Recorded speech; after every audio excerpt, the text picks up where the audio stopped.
Hi, everyone. Welcome back. We are talking today about that knowing that you get, that thing that pulls, that kind of tugs at you or taps you on the shoulder and says, hey, it's time for a change.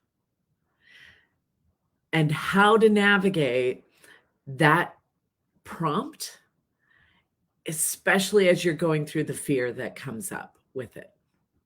So, little story. About 2 years ago, people started reaching out to me to be a business coach for them.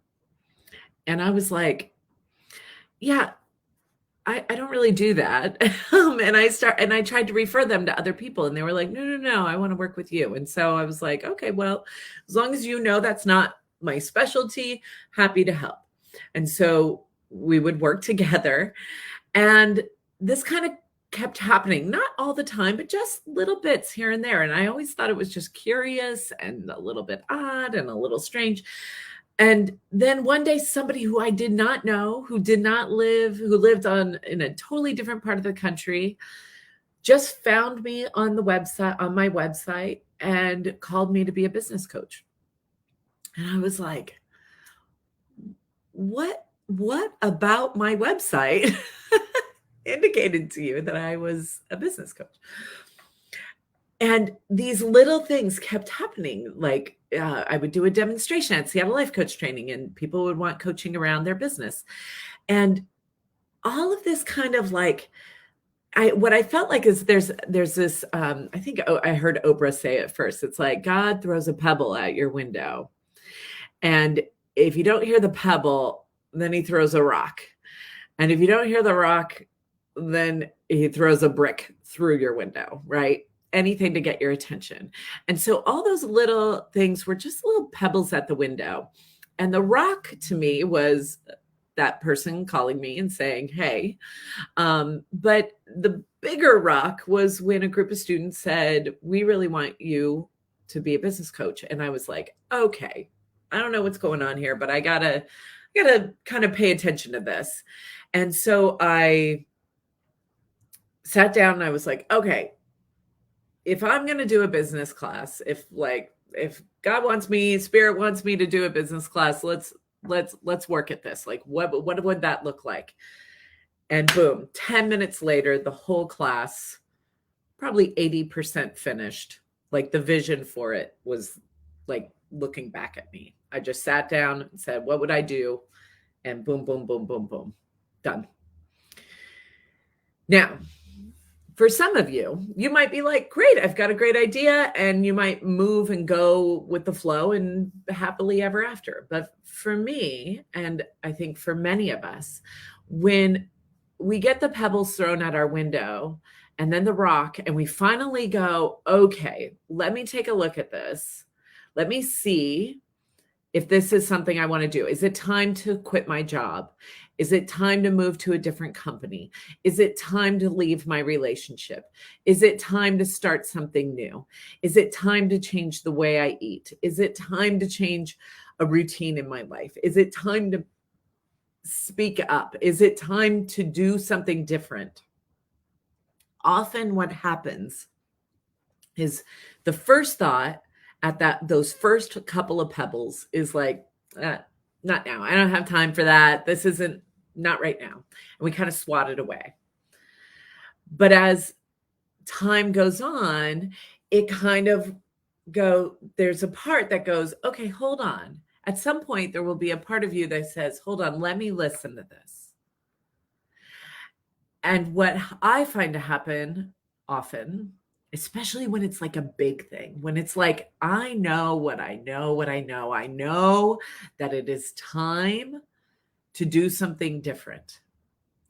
Then what often happens is a big tidal wave, a tsunami of fear just crashes over. And that's what happened to me. A complete massive tidal wave of fear flushed over after I wrote out my thing, my class. It was like, it was there, it was done. I was confronted. It was like, this is your path, walk it. And it was like, holy cow, but I'm not a business coach, but I don't know anything about this. Like this, all of my fears, all of the not good enough, all of the tidal wave of this isn't for you came. And yet that pull, that rock at the window was saying, no, no, no, don't listen to that. Keep going. Keep going. I say this because I'm finding that a lot of folks, are maybe in a position that I was in many times before around, do I stay or do I go? Do I make a change or do I keep doing what I've always done? And what often happens is the fear stops us. And it can stop us for a week. It can stop us for a month. It can stop us for a year. It can stop us for decades. How many of you have been stuck in a job that you don't like, that you know it's time to leave? How many of you are in a relationship that you know you are not happy with, and you've been there for years and you know it's time to change? Maybe it's time to leave. Maybe it's time to change the nature of the relationship, but something's got to give.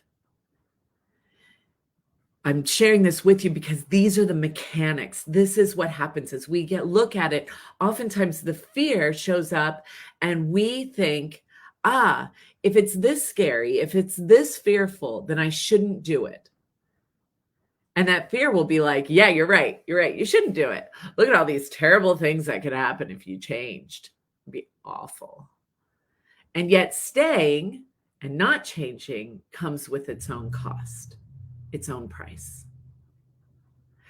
I will tell you, I was mired in fear, like stopped cold for months. But I kept trudging along, reaching out to people. Hold on a sec. Is there something here? Should I be afraid? Should I not be afraid? Trying to figure it out, trying to sort it out. And now here I stand. We have 1 week left of my first. I tried to do all the things I could to make it feel safe to me so that my fear wouldn't take over. I let everyone know, hey, this is new. And what that class has done has been beautiful, transformative, incredible, amazing. I cannot begin to describe the wonders that awaited on the other side of that fear. That fear is not necessarily saying something's wrong, but that fear is the part of us that is in protection mode, the part of us that is scared about change. It's that part feeling rattled. It's not, we have a choice to make. Do we trust the knowing? Do we trust that pebble at our window, or do we trust the fear? And we can spend years of our lives just trusting the fear and not doing anything. Or we can take the brave steps and step into the knowing and get to what's that fear is protecting. What is on the other side of that fear? Because that is often where the magic is. That's where the gold is. That's why our knowing keeps pulling us that way. So I want to share a poem with you that I love, that keeps me. I don't think I can share it. Hold on a sec. I'm getting all bummed. Okay, I'll just read it to you. It's called The Journey, and it is by Mary Oliver. And I will read it to you now. One day, you finally knew what you had to do and began. Though the voices around you kept shouting their bad advice, though the whole house began to tremble, and you felt the old tug at your ankles. Mend my life, each voice cried. But you didn't stop. You knew what you had to do, though the wind pried with its stiff fingers at the very foundations, though their melancholy was terrible.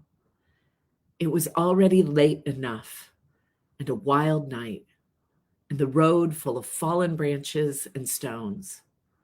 But little by little, as you left their voice behind, the stars began to burn through the sheets of clouds, And there was a new voice, which you slowly recognized as your own, that kept you company as you strode deeper and deeper into the world, determined to do the only thing you could do, determined to save the only life that you could save. I encourage you to show up for your knowing, to trust it, to trust the knowing more than the fear, and to keep walking through the woods, even though the wind may be prying at you and your whole house is trembling, because on the other side is the life that you are here to save, which is your own. Sending you many, many blessings. I will see you all next week.